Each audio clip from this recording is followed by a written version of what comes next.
Hello, everybody. My name is Margaret. Thanks for stopping by my channel. You're on BookTube.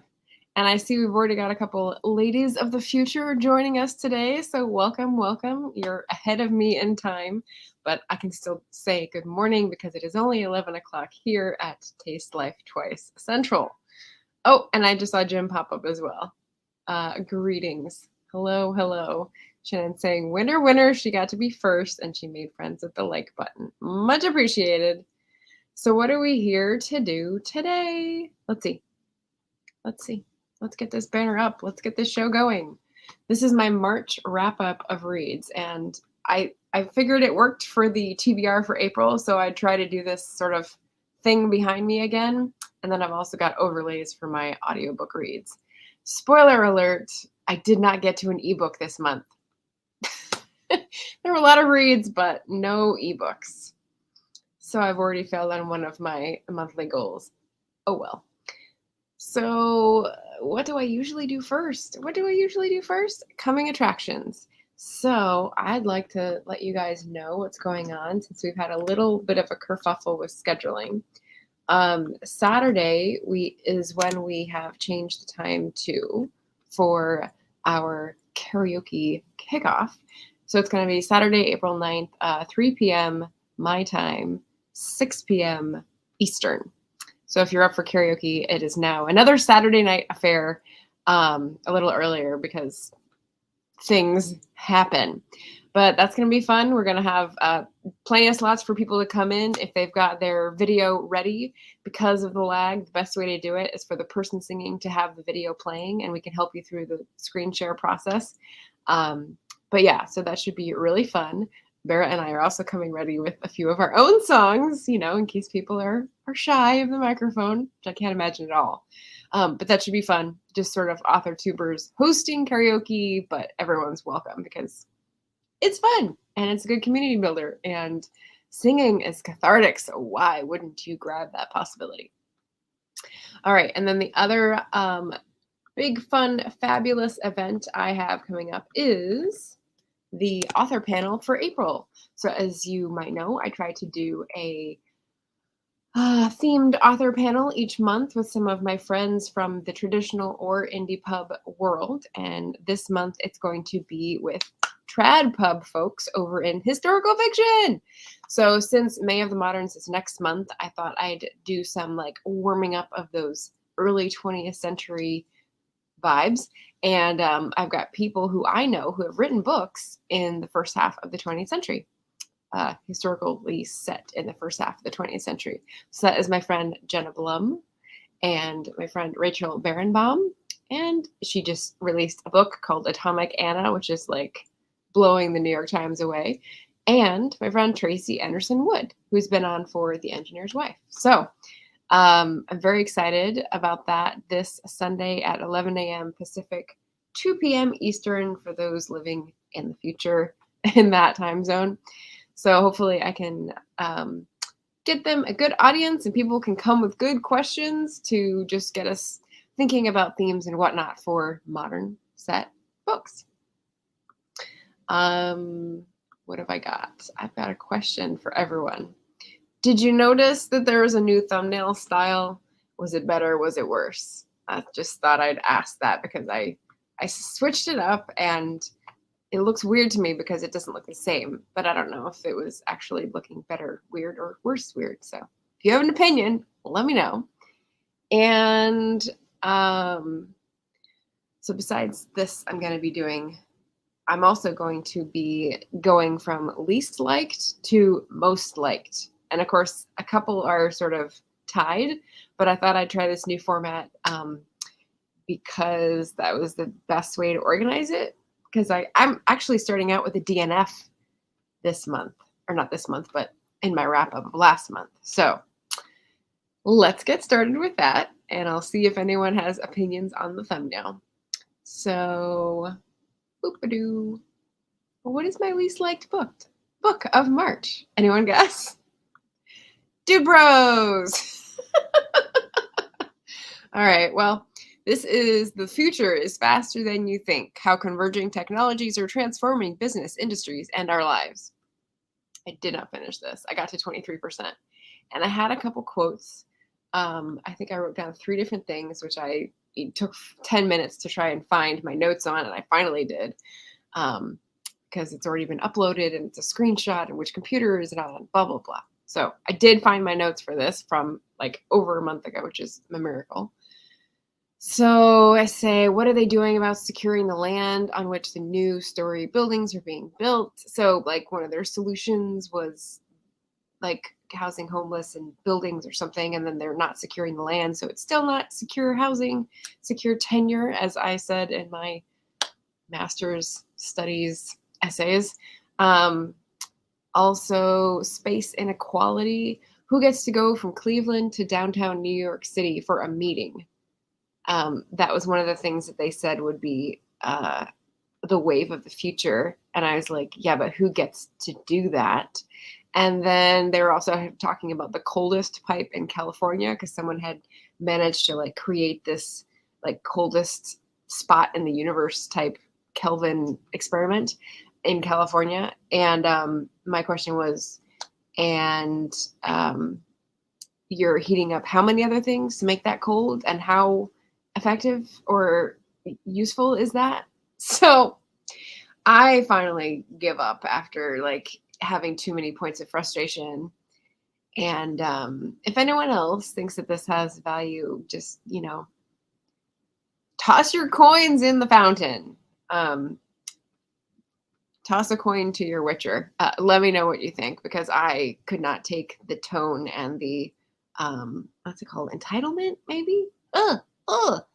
So that's our start for this wrap up. Oh, okay. We've got some catch up here. Courtney Project is celebrating her 5,000 subscriber mark, 1 through 6 on Saturday. Plan to see the karaoke though. 1 through 6. Oh, and is she Central or Eastern? I think she's Central. She's in Texas. Yeah. So I'll be at the 5 p.m. mark, unfortunately, but maybe people can pop over and enjoy. Shannon doesn't see the difference in the thumbnail. I need to like the thumbnail. All right. Well, it's 2 points of view.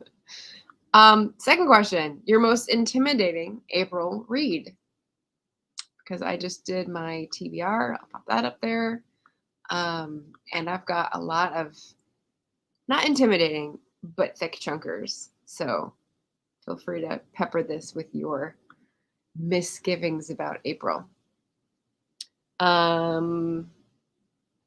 Okay, so we've gotten over my DNF. The next one to talk about is a 3-star read. Not bad at all. It's a backlist. It was a palette cleanser in between other books. It's a romance. It's hardly a romance. Let's see. Is it a romance? I mean, highly, highly questionable. So, if you like Mary Stuart, this was recommended. This is JADE by Phyllis Witney, because she's contemporaneous with Mary Stuart, like 60s, 70s. But it had not developed into the romance formula or expectations that we currently know. So I read it and I was like, oh, it's a bit of a grind. There's some interesting notes. There's some interesting history about New England. It's historical romance. And it just wasn't all it could have been. So 3 stars, not bad, but dated and not really what I wanted. So there's that one. JADE. The next one I have is another overlay. Let's go back to that. And this one is very popular. It's called The Word is Murder by Anthony Horowitz. And I gave this 4 stars, but like a modest 4 stars, if that makes sense. So I listened to it on Libro.fm because, as we know, oh my gosh, look at all this clutter on the screen. I can't. And I've been in an interview with Anthony Horowitz I helped produce, and he is delightful. This is the first book of his that I've read, and he has written a lot, like most prolific author kind of award. He's British. He did Foyle's War. He does these Alex Rider YA books. And what was curious about this one is that it's the first of a series, since he's like on the third one now, first of a series where he's put himself into the book as a character, but it's very like himself as well. So it's this weird meta. I just listened to the Thoughtful Bro yesterday talk about the difference between autofiction and metafiction. It's not metafiction as he described it. It's not autofiction. Well, maybe it's categorized as autofiction. But what he does is he puts himself in a book as a writer who's written all his own stuff. But then he introduces a fictional element, which is a detective who approaches him with the idea to write a book about an actual murder investigation going on, because he wants to sell the book and make money because he's having trouble making ends meet. So you get into this murder investigation that's fictional, but there's all these little details about Anthony's life that are true, or you think are true.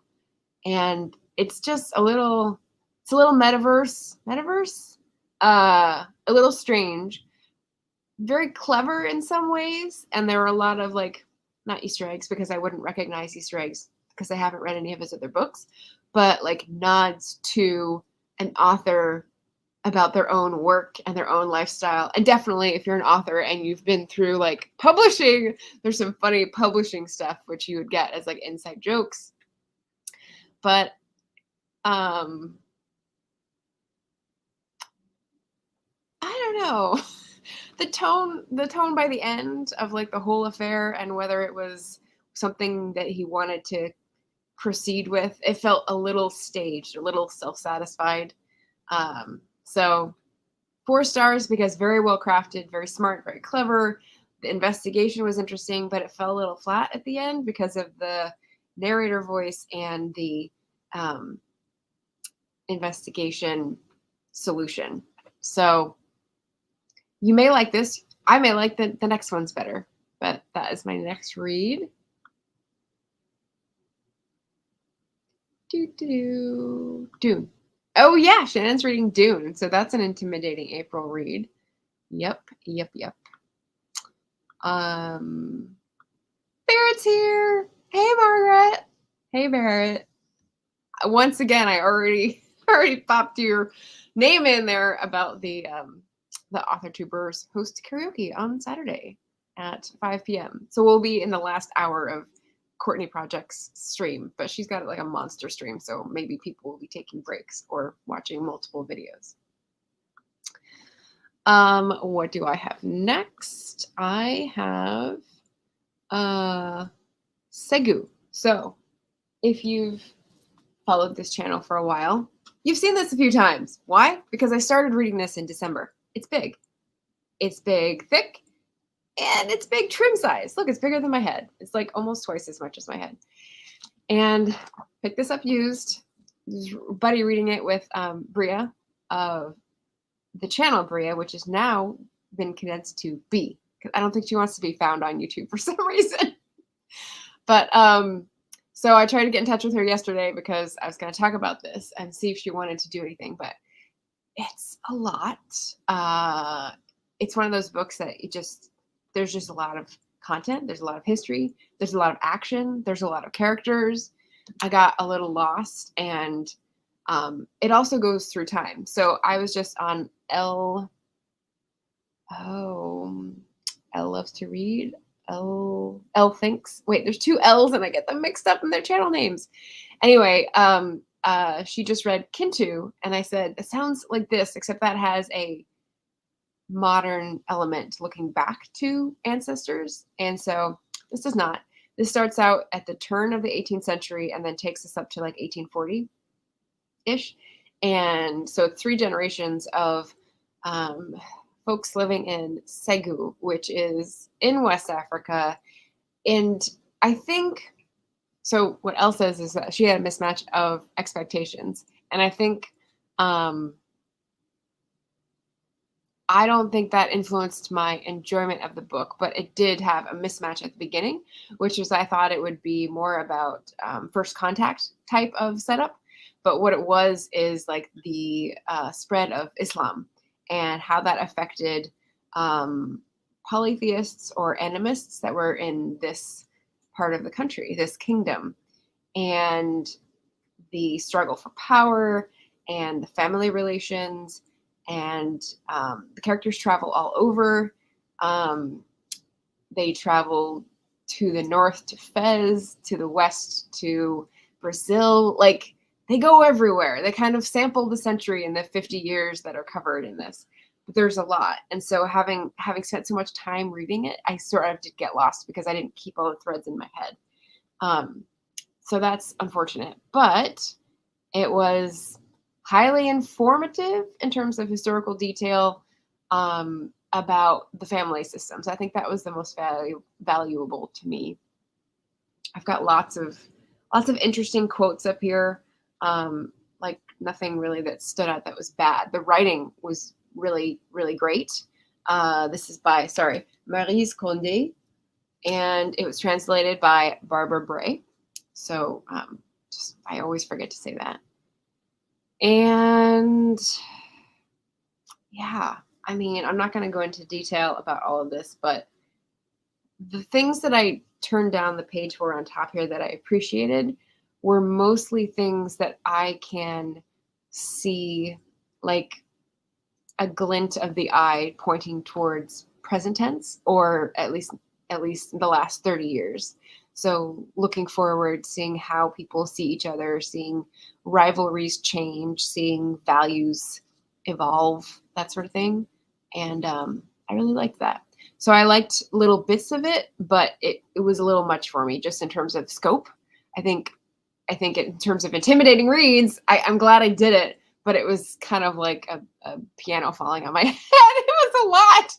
And I don't know if anyone else on BookTube has read this, so I will give a look after this video and see what we can find. So there we go. I think, well, all right, let's do this and make sure it doesn't fall. So, yeah, we'll look that up. What did I have next? I had another question. Boo-boo. Oh my goodness. Okay. Barrett's dropping comments like I do. Colin's stream. I know. So I've been doing Tuesdays at 11, and then because it's Wednesday, I do the Wednesday wrap up for the alliteration, and he changed his to Wednesday. So I'm just like, Colin, it's at the same time. Stream hoppers. Okay, so Barrett was intimidated by SEGU. Yeah, it's book sounds interesting, but definitely intimidating. Bless you, Margaret. This one I'm too much of a wimp to read. Worked for your April TBR. I know. Oh well. 1 for 2. What can I say? All right. So the next question I had, we'll pop over to banners, which is just, how are your April projects coming along? Because whether they're reading and you're tackling that intimidating read, or whether it's writing and you're keeping up a writing streak of just any words every day, you're doing good. So I'd love to hear what progress you guys are making. So that's like the next question. Feel free to pop that in. And let me keep going with the books. The next one is an audio. I'm going to pop up here. Hold on. I am going to adjust one thing because it's annoying me. Boop. Okay. You guys know who I am. I don't need the additional name thing up there. All right. So the next Libro.fm book that I listened to was called Oak Flat, A Fight for Sacred Land in the American West. This is by Lauren Redniss. And the reason it's more toward the beginning here of the lesser liked books in March is because I didn't really understand the format. There were a lot of great points. There was a lot of great writing, great research, but the author does not have their their voice come in at all. And so I didn't know how the author was involved in this, how they got interested in the subject, how they knew or associated with the people that they were quoting. And so that felt kind of weird. And also it was short. It was like 4 hours in an audiobook. And so it seemed like a bunch of vignettes / interviews. And I liked how they were sort of chopped in together like a dough recipe when you fold something in with the egg whites. That was nicely done, but I was just questioning the format and the length and the sort of thesis. So that is my thoughts about Oak Flat. Let's see. People's progress. All right. Shannon is 83,000 out of 108,000 words revised in her third novel. Woohoo! Right, saying Nano, Camp Nano coming along well. Camp Nano Barrett's Way, yes. That's what I'm doing too. He has a little over a quarter of his project done, but man, oh man, life is being really distracting at the moment. Love the cover. Yeah, I like the cover too. I need to finish your poetry book, hoping to publish next week. Yes, I went to look for it when you told me in my TBR video, and I was like, wait, I don't see a new poetry book that's female-centered and not horror. So CorinCon is this weekend. Looking forward to my 2 YouTube panels. Excellent. Have to get my short story to the editor. Got my taxes filed. Yeah. Yeah, that's something that we have 9 days left to do, huh? Yeah. Jim's books, reading and stuff. Just reading, making progress on Homo Deus, Stormfront, and The Collector. Nice. Shannon says the use of colors stand out on the cover. Yay, can't wait to grab it, Anita. And Jim has a new original tag idea. Oh, cool. Shannon hasn't done her taxes either. Good. All right, I'm not alone. I'm not alone procrastinating. It's an April project. What can I say? Yeah, so the cover is great for this one. I've seen it in book form, and it looks much more substantial. So that makes me wonder if Libro has gotten an abridged version. But yeah, so the topics, let's see. This book is about, it says, a fight for sacred land in the American West. What it does is carefully go through relationships of people who have lived in this town or this area of Southeast Arizona, both native and non-native. And it gives a little bit of the history, but not much. It's mostly contemporary history in the last 100 years rather than pre-colonial history. And the indigenous tribe that I couldn't think of the name of before was really obvious. It's the Apache, and I just couldn't pull it out of my brain, so sorry for that. It's a certain Apache tribe who was fighting for, in Congress, a certain designation to protect their sacred mountain from subsidence or being affected from mining nearby. So they went into the story of how this area is known for mining. It's been exploited for over 100 years. Towns have come and gone. There's ghost towns. There's a new mining outfit in town, which is just another old one wrapped up in new names. It's another global conglomerate, surprise. And it's actually, I think they call it a consortium of like 2 big conglomerates that are in this project together because they can mine copper, more copper than anywhere else in the continent. And, you know, their names like BHP and Rio Tinto, which if you've been around in natural resources, don't inspire confidence. So, yeah, you hear about disasters, you hear about hard times for families, you hear about the ceremonies that are traditionally done on this mountain. You hear about trauma visited upon the tribes that have been kicked off the mountain, even though it's public land, and live nearby on a reservation. And it's very interesting, but I just couldn't see the end goal. Like I didn't see it all pointing towards something towards the end.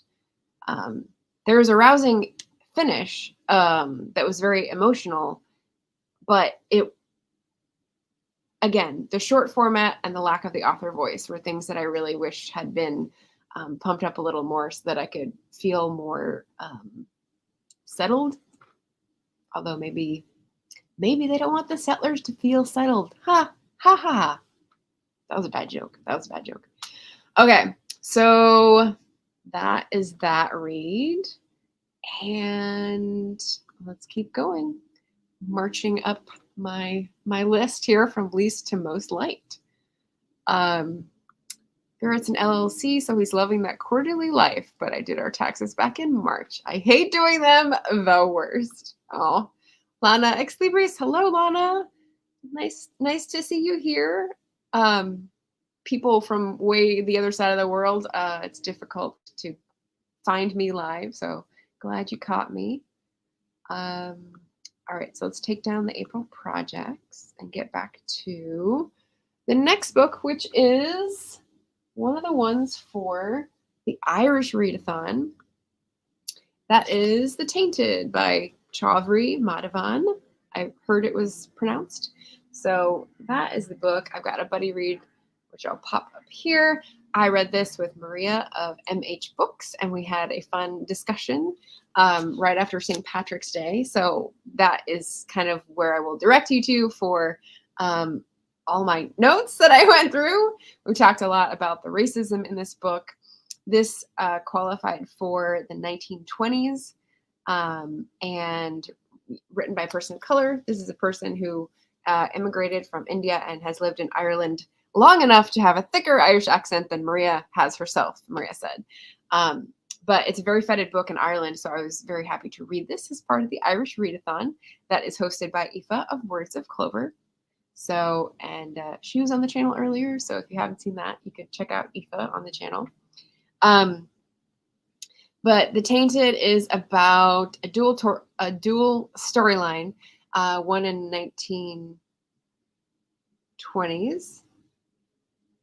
Yeah, 1920s, and one in 1980s. And basically it's like a mystery that happens earlier and then a sort of coming back together that happens later.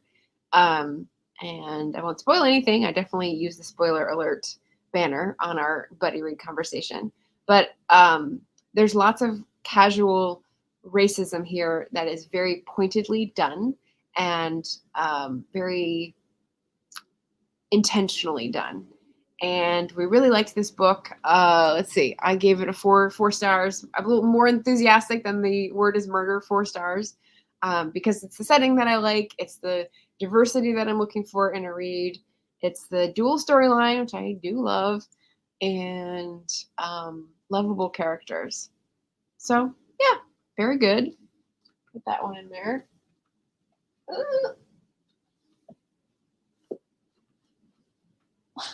Nope. Okay, hold on. Let's see if that helps. Okay. Precarious, I know. And coming back to the chat, Lana's here. Katya's here. Hello. Barrett bought The Tainted, and it came last week. Sweet. Thank you, Barrett. Saying hello. Jim saw the Tainted discussion. It was fun. Yay. Oh, thank you guys. Yeah, Maria had been off of BookTube for a while, so it was nice to have her like ushered back in. Her father passed away, and she sort of took some time off and was busy with work, similar to Courtney Ferreter, whose father passed away in January and had some time off, and then is coming back, and we're doing a buddy read this month. So it's just, yeah, people got to take time off for what they need to do in their lives, for sure. The next two books are, I can't really decide which order to put them in, so I'll go with the Thunderhead first. So this is book 2 in the Scythe trilogy. It's a YA dystopian thriller, whatever, by Neal Shusterman. Let's see. I got a few at the top, a few at the bottom. Ooh, okay. I love the covers. These are very eye-catching. I felt like this book, let's see, I gave it a 4.25. I felt like this book was definitely more tightly plotted than the first one, the Scythe book, which had annoyed me when I read the first one. I thought there were definitely like things that were left open and missed. But this one felt more tightened up and is bigger.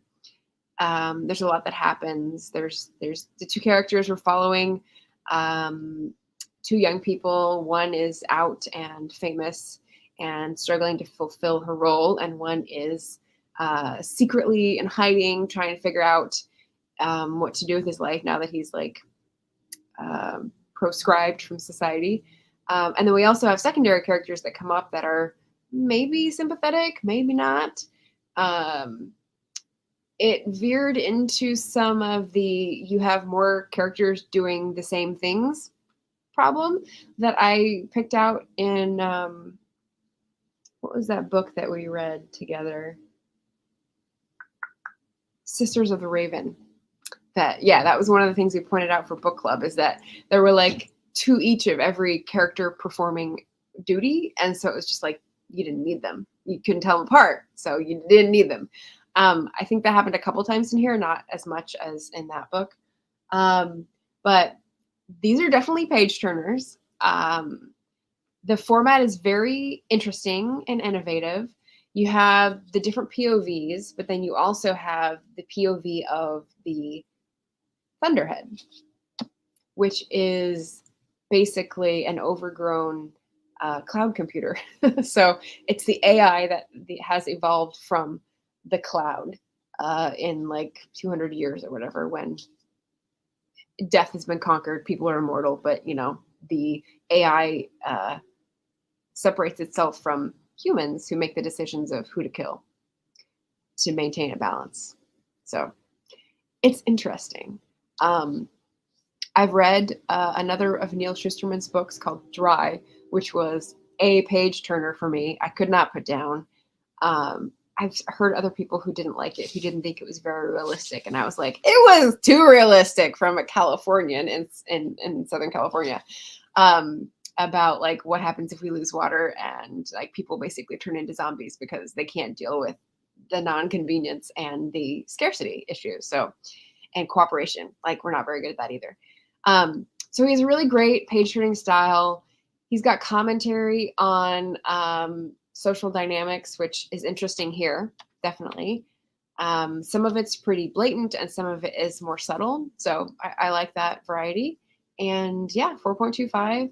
I've got one more left. I don't have time to read another chunker in April because I've got too many buddy reads, and I won't be doing it during May of the Moderns. But June, I will probably finish up this series and then be able to say I finished a series, which seems important to some people somewhere. Not me, but some people somewhere. So there's that. That was a good one. All right. Well, this will not be repeating itself in May. But I'll try to finish with this the way it is. What do I have next? The one that was about the same and I couldn't tell where to put it was the other buddy read for March, The Bookish Life of Nina Hill by Abbi Waxman.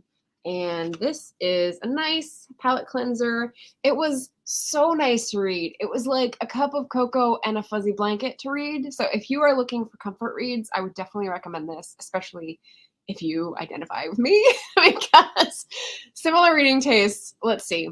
There's a girl who works at a bookstore and she's got a lot of control over things in her life because she has tendencies to OCD and whatnot. And she's been alone most of her life, and she finds she has this like father who died and left her all this family that she now knows about in the same town in Los Angeles. And so she has to negotiate meeting all these people who are related to her for the first time. And also the love interest who she's like not sure how to approach and isn't sure if she's ready for or can handle. And then the bookstore is also having trouble. So, you know, not relatable at all. But I loved this book. I will pop up the buddy read we had. I read this with Valerie Geary, and we had a show on this in early April, late March. I can't remember anymore, but I will pop that up so that you can hear us talk about it. I'm pretty sure we did a good job in the spoiler alert banners for this one too. But it's just so funny. And like I said, good palate cleanser, good comfort read, a heart's ease type of book. Kind of what I was looking for with JADE, but did not get. So this was the successful one. And I give this a four stars, romantic comedy / heart,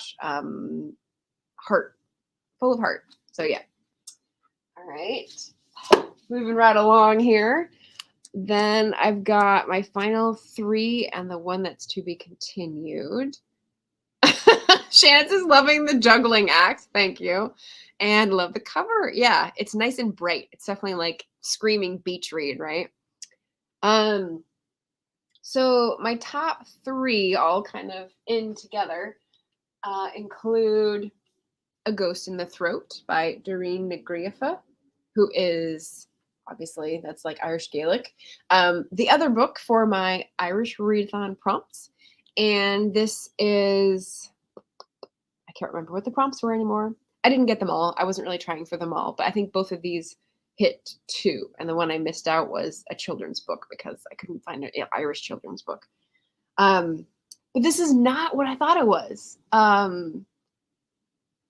when I got it, which is fine. It's not always a bad thing to be surprised. So what this is, I rated it 4.5 stars. This is also very highly feted in Ireland, I believe. It's a woman who has had a variety of life experiences and really identifies as a mother. So I think she has 4 kids, and she takes us through her pregnancy. She takes us through her thinking, her being a housewife, her go-to strategies for her life. And then you come up against like her big conflict, which is infant born too early and problems and being in the hospital in the NICU. And then her obsession with this woman in history. So I had never heard of, what's the name? Ellen Dubh-Niconnell, but she's related to, and here I'm falling into the trap that she bemoans in the book. She's related to O'Connell, the big man of history in Ireland. And basically her obsession is what comes up from reading this ballad that is attributed to Ellen, and it's her lament over the death of her husband. And so she looks for all the details that she can find about this woman's life, about the poem, about her husband's death, about her children.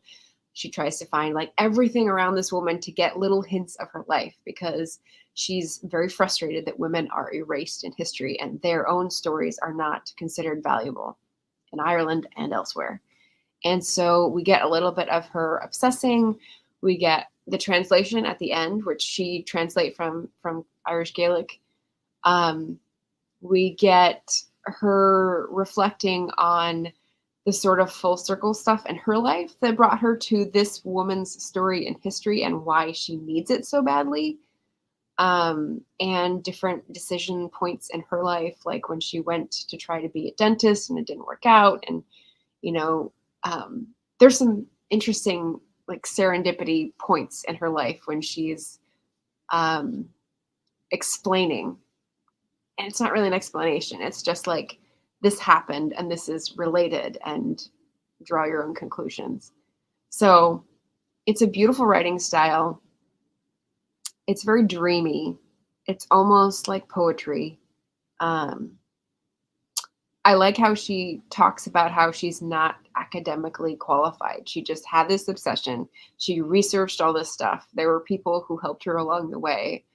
And she's just like, you know, this modern 20-something woman with 4 kids to take care of, and taking these lessons from the the donated milk bank to try to connect her to this woman in history.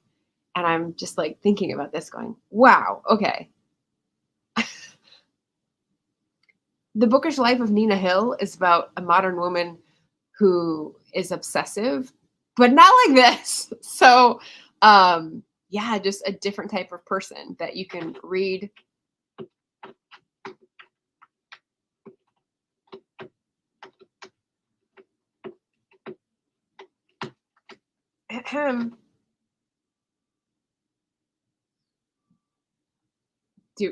Nope. Okay, good.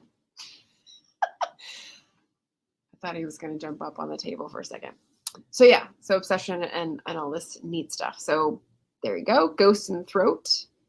Very evocative title, very appropriate, great writing. Yeah, great for the Irish Readathon. So I'm glad I got to participate in that and read a couple of their books. Recommended books. That's the other prompt satisfied, I think. Dreamy writing style fits the cover. Yeah. Could you hear him? Could you hear him in the background? He wanted to make a cameo, but I'm not turning the camera around because there's already things falling. I don't need more. Okay. So 2 more. I've got, boom, the one that intimidated me last month, and a fair amount of tabs in this one.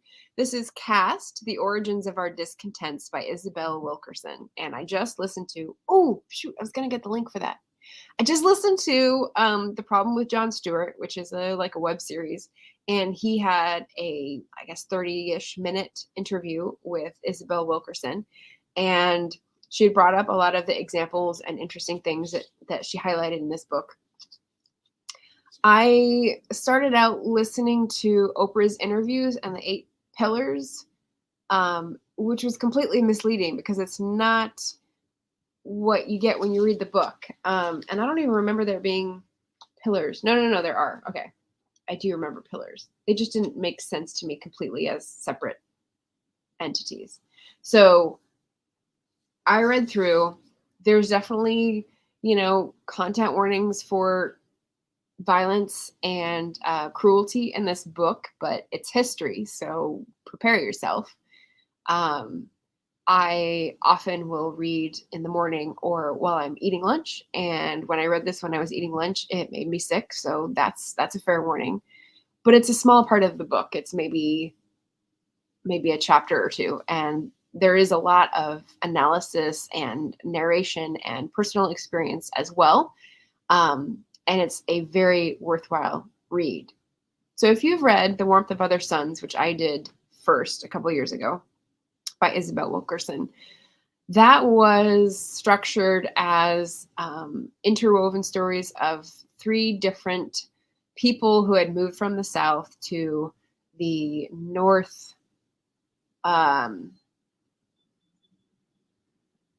Northeast and West, I believe.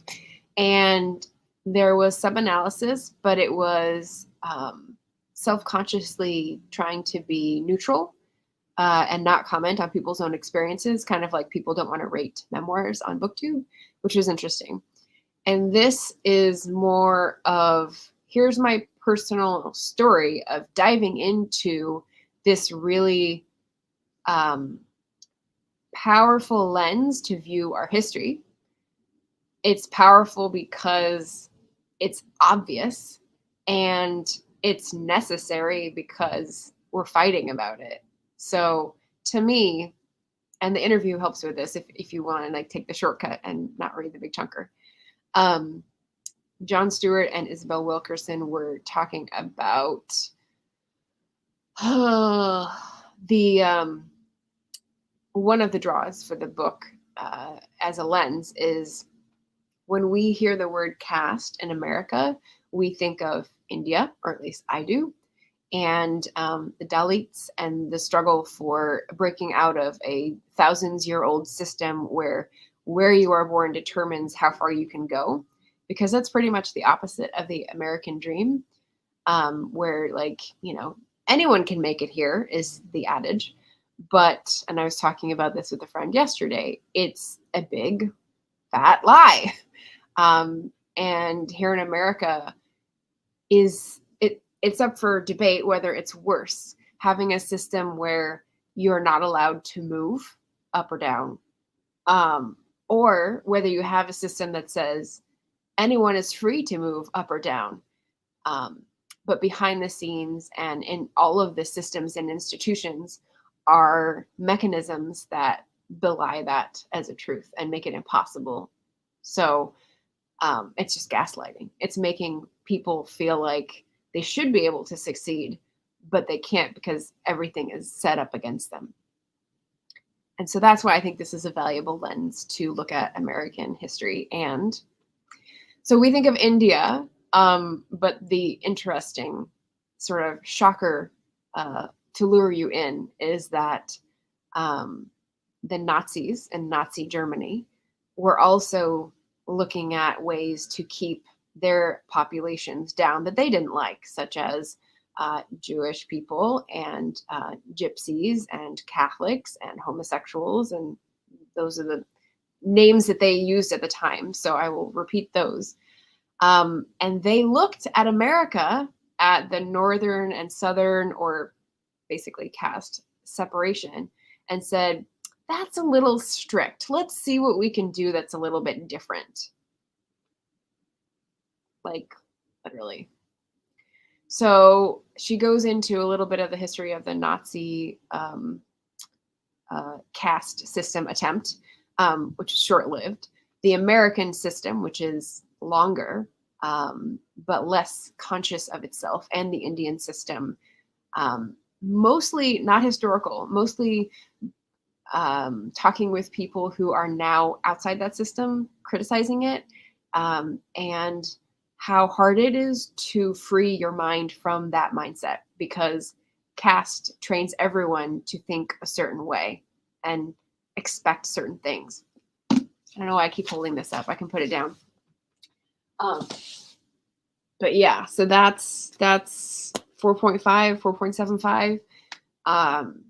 It's just really, really powerful. So I would recommend CASTE to anybody. And then my final book, whew, you guys are hanging in there for the long term. These are a lot of heavy books that like have a lot of important stuff to get out. So I appreciate it. Final book is going to be an overlay. It's by Alicia Garza. It's called The Purpose of Power, How We Come Together When We Fall Apart. And the reason I have put this at the top of my list is because I have like not a personal connection, but this book seemed to speak to me in a way that CASTE didn't, because Alicia Garza is the same age as me, and she grew up in California, and she did basically an AmeriCorps program after college in the Bay Area. So I feel like as I was reading this and I was hearing about her life, I was hearing all these parallel paths, and that really sort of there's a song I've been listening to called Last Night I Woke the Fuck Up. So yeah, so basically someone who is in the same lane or the same amount of time on the earth has had a radically different impact. And that was sort of like my tail between my legs moment, because I want to have an impact on the world, but Alicia Garza has had that impact. She's one of the 3 original founders of Black Lives Matter as a movement. And she had a lot of interesting things to say, from her early experience learning how to organize in Hunters Point in the Bay Area, which was a housing development that was being redeveloped and people were trying to be shoved aside. Common story. To Power, which is a certain organization that I had not heard of, but advocated for the rights of people of color and marginalized populations in the Bay Area. Lost a lot of battles, won a lot of battles. To her family relations, to understanding things differently, to starting Black Lives Matter, to networking. She has philosophy stuff. She has personal experience stuff. She has like patriarchy deprogramming stuff, which is awesome. I have so many notes for this, and I may do a standalone book review so that it is more coherent, because I know we're getting towards the end of an hour. But this is my favorite read of March. from Libro and of the month. So yeah, get it. I went to Third Eye Books and Gifts here in Portland, which is the Black-owned bookstore that I follow and try to support for Black author-written books. And because that's what they specialize in. I went to pick up Heather McGee's book, which I'm reading with Courtney Farrader. And I saw this, I had a copy of it, and I said, oh, have you read this? And they said, no, but it was really popular when it came out a couple years ago. And I was like, I didn't hear about this a couple years ago. And I have not heard a peep about it since. And this is a fabulous book. So I really, really want people to listen to this. Yeah, that's my, like, please. Did I give it 5 stars? I gave it 4.75. I was having a little 5-star crisis in March. I don't know why. But yes. So yeah, definitely recommend. Oh, what else have we got? The only other thing I wanted to mention is that I started reading this book, Milltown by Carrie Arsenault, and it is very similar to this book, Oak Flat. And I mean, I did read them back to back, so I guess there is a, just proximity from serendipity, but also, like, Milltown is about the toxins and pollution that is hurting the health of everyone in this town in Maine that is the home of International Paper, which is like the biggest paper manufacturer in the world. At some point, I don't know if they are still, and it's Maine, and it's mostly a white population. But when Carrie Arsenault goes back into her history, which is what gets her into this mess, she finds a lot about discrimination and basically racism against Acadians who were coming down from Canada, who came over from France to work in the mills and like the lumber yards, lumber mills, paper mills. And yeah, so parallels. I'm thinking this is probably going to be a compare and contrast video of both of these audiobooks, which means I've got to make sure I have good notes on both. But that'll come after April because I'm not finished with Milltown yet. So, but yeah, that is quite the crop of books for March. So I need to clear all that out. As you saw from the April TBR, I've got a lot of buddy reads, so I'll probably have a lot of discussions scheduled out this month, so look forward to those. I've got Sundays on Streamyard if anyone's interested in test driving Streamyard controls and needing a little help there. That is down below in the description, as well as the new writer tier that may be coming Saturday, April 30th, if anyone signs up. So that's all I have for you today. It was a long one. I've been unexpectedly short, and now I am unexpectedly long, or probably expectedly long today. But whew, thank you guys for tuning in. It's a lot of deep topics, but that's what we're here for, right? We go from JADE, which is like a pretty meh 1960s historical romance, to CASTE and the Purpose of Power. So don't be afraid to break out of the mold. Try something new. Try something different. And if you're looking for books that you've never heard of, queen of books you've never heard of right here. So, yeah. If you're interested in karaoke, check us out on Saturday. Bring your sheet music. Bring your video. And Sunday for the historical fiction author panel. And yeah, I'll figure out a different way to display the books next month. But very excited. I'm also planning a video on the recommendations for May of the Moderns. So if you have looked at the spreadsheet and you're like, I don't know what any of these books are about. I don't know if I'd like them. I don't want to do all that work and see what they're about. I've got a video for you coming up. So just wait. That's it for today, folks. So thanks so much for joining. Happy reading in April. And tell me if I encourage you to pick any of these up in the comments.